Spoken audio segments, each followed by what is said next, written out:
There is a significant development tonight in the investigation into the disappearance of Nancy Guthrie, and it may change how investigators believe this crime was planned. I'm going to say it is day 24 since our mom was taken in the dark of night from her bed. And every hour and minute and second and every long night has been agony since then of worrying about her, fearing for her, aching for her, and most of all, just missing her, We know that millions of you have been praying, so many people have been praying of every faith and no faith at all, praying for her return, and we feel those prayers. Please keep praying without ceasing. We still believe. We still believe in a miracle. We still believe that she can come home. Hope against hope. As my sister says, we are blowing on the embers of hope. We also know that she may be lost. She may already be gone. She may have already gone home to the Lord that she loves and is dancing in heaven with her mom and her dad and with her beloved brother Pierce and with our daddy. If this is what is to be, then we will accept it. But we need to know where she is. We need her to come home. For that reason, we are offering a family reward of up to $1 million for any information that leads us to her recovery. All of the information about this reward and the details is in the caption below. You can call the 1-800 tip line. You can be anonymous if you want. Someone out there knows something that can bring her home. Somebody knows. We are begging you to please come forward now. We also know that we are not alone in our loss. We know there are millions of families that have suffered with this kind of uncertainty.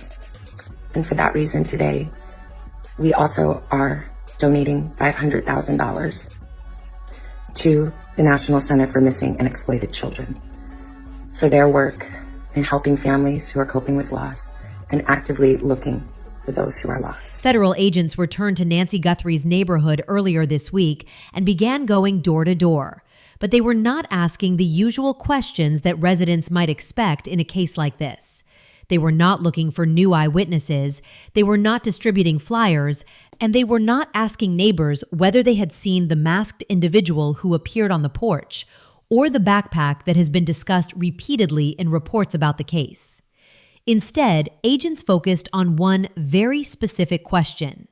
Residents say federal investigators asked them whether they had noticed anything unusual about their internet service on the night Nancy Guthrie disappeared. In their backyard, you can actually see Nancy's home. It's that brick house there. Experts tell us it would likely take a professional-grade Wi-Fi jammer to knock out internet all the way to the back of this property.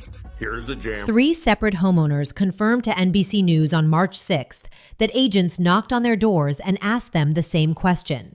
According to those residents, investigators told them that several people in the neighborhood had already reported internet disruptions that night.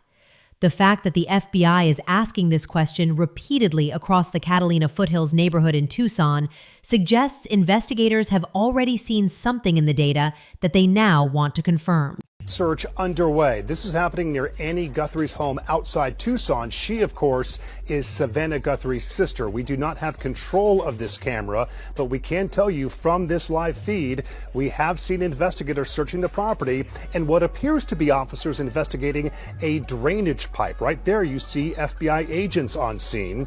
Certainly increased activity, but nothing further has been confirmed about what brought investigators to this location. Of course, we will keep you posted throughout the afternoon on this specific situation. Now, if you haven't... Federal agents typically do not conduct door-to-door inquiries without a clear investigative purpose.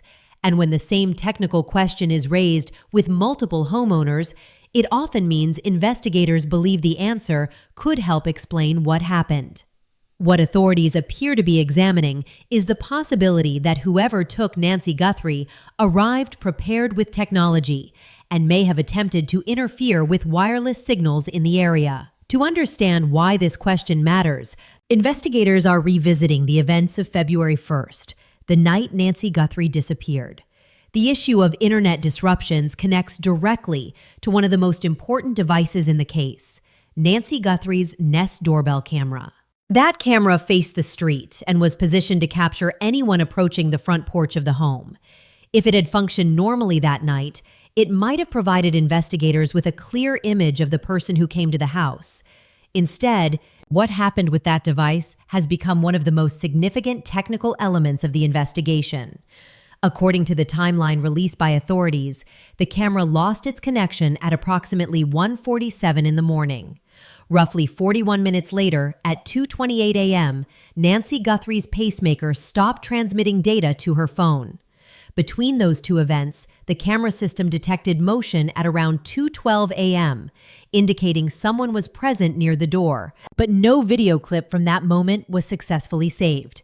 When Pima County Sheriff Chris Nanos held early briefings on the case, Are you actively investigating the son-in-law in this case? Well, there were reports earlier this week and you refuted that. You said you haven't eliminated everybody. Have you eliminated him or come close to it, or are you actively looking at him? We're actively looking at everybody we come across in this case. Everybody. We would be irresponsible if we didn't talk to everybody. The Uber driver, the gardener, the pool person, whoever, everybody. It's so cliche, but everybody's still a suspect in our eyes. That's just how we look at things and think as cops. Does that mean we have a prime suspect? No, and the family has been very cooperative. They've done everything we've asked of them, and we want that relationship to continue. And sometimes people can be mean out there, and that can really harm us and harm our efforts. he explained that no video footage was immediately available, in part because Nancy Guthrie did not have an active paid subscription to Google's cloud storage service. Without that subscription, video clips recorded by the camera were not automatically stored on Google's servers. Without footage saved to the cloud, investigators initially had nothing to subpoena and no immediate visual record of what occurred on the porch. At first glance, it appeared that whoever approached the house may have understood this limitation and may have intentionally disabled the camera to prevent any usable footage from being preserved. That possibility raises an important question about how the camera was disabled. There are two primary ways to disrupt a modern smart doorbell camera, such as the Nest device installed at Nancy Guthrie's home. The most obvious method is physical interference. Someone could remove the device from the wall, disconnect its power source, or block the lens so that it cannot record images. That type of interference is relatively simple and is often what people assume happened. However, there is another possibility that investigators are now examining more closely: disruption of the wireless network itself. First of all, this morning, a white tent was put up outside of Nancy Guthrie's house, and this kind of came out of nowhere. Smart home security devices depend on a functioning internet connection to upload and store video footage. If the Wi-Fi connection linking the camera to the internet is interrupted, the device may lose the ability to transmit data to the cloud. In that situation, the camera might detect motion but fail to store a clip remotely. This is where reports of internet glitches in the neighborhood become significant. Yeah. I would agree on a lot of those things. The jacket looks similar, the backpack, the way the backpack's If someone loaded. used a device capable of interfering with wireless signals in the area, it could potentially disrupt Wi-Fi connections in multiple nearby homes at the same time. The result would look exactly like what several residents reported: unexplained internet interruptions affecting more than one household. Sheriff Chris Nanos was asked directly about this possibility in a recent interview, and whether investigators believe a device, such as a Wi-Fi jammer, might have been involved. He did not dismiss the idea. Instead, he explained that investigators and the FBI have examined the case from every possible angle. That response indicates that the technology aspect of the investigation is being taken seriously, although authorities have not confirmed whether such a device was actually used. At the same time, not all experts agree that a jammer is the most likely explanation. Jennifer Coffindaffer, a retired FBI special agent who has analyzed the available footage, pointed out a different detail visible in the video images that investigators recovered. According to Coffindaffer, the object seen near the suspect's pocket appears to have a small antenna. She believes the device may actually be a walkie-talkie rather than a jamming device. Her reasoning is based on how wireless technology works. Nancy Guthrie's pacemaker communicates with her phone using Bluetooth technology, which is separate from the Wi-Fi connection used by the doorbell camera. If a powerful jammer had been operating near the home, it might have disrupted both signals. However, the pacemaker continued to transmit data until 2:28 a.m., suggesting the Bluetooth connection between the pacemaker and the phone remained intact. That observation has led some analysts to believe the device visible in the suspect's pocket could have been used for communication rather than signal interference. Investigators are also considering another possibility. Reports of internet disruptions may not necessarily correspond to the exact moment the crime occurred. Those glitches may have taken place earlier, during the days or hours leading up to February 1st. If someone had been studying the neighborhood beforehand, they might have tested equipment or monitored wireless networks to see how cameras and routers responded.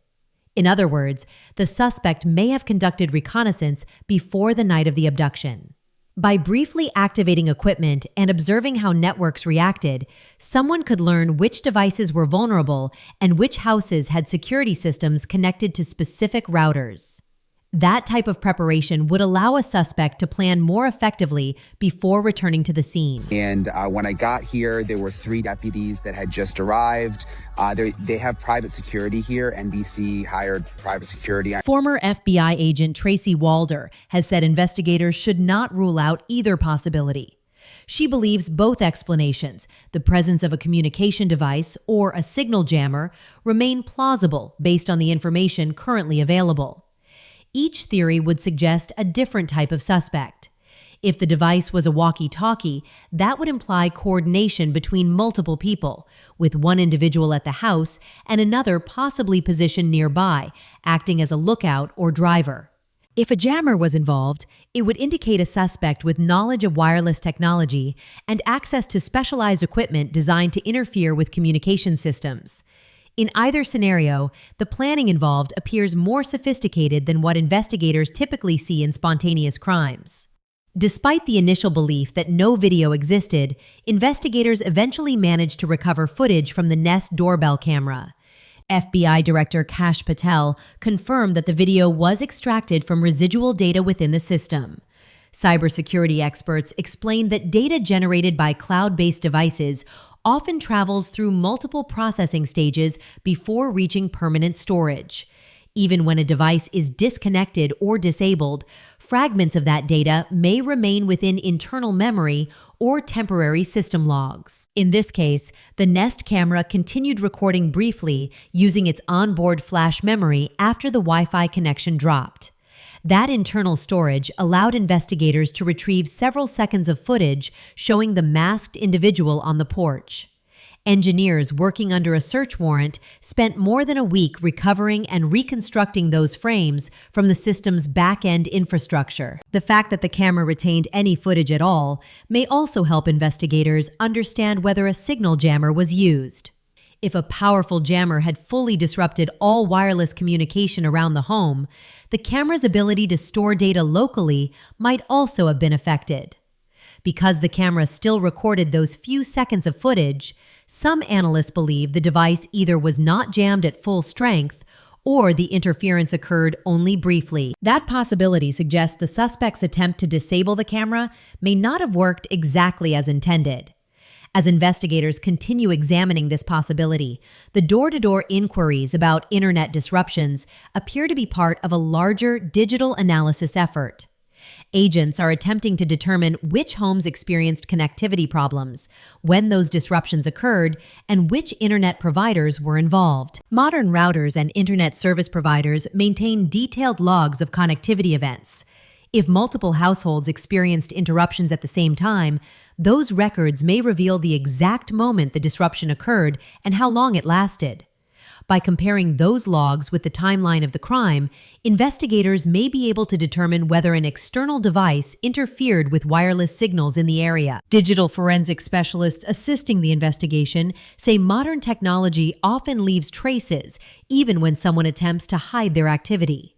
Cell phones, wireless networks, and internet infrastructure all generate data that can reveal patterns over time. Analysts are now examining cell tower records to identify unfamiliar devices that may have appeared in the area during the days before the crime. An unknown phone repeatedly connecting to towers near Nancy Guthrie's home at unusual hours could suggest someone was visiting the neighborhood in advance to study the location.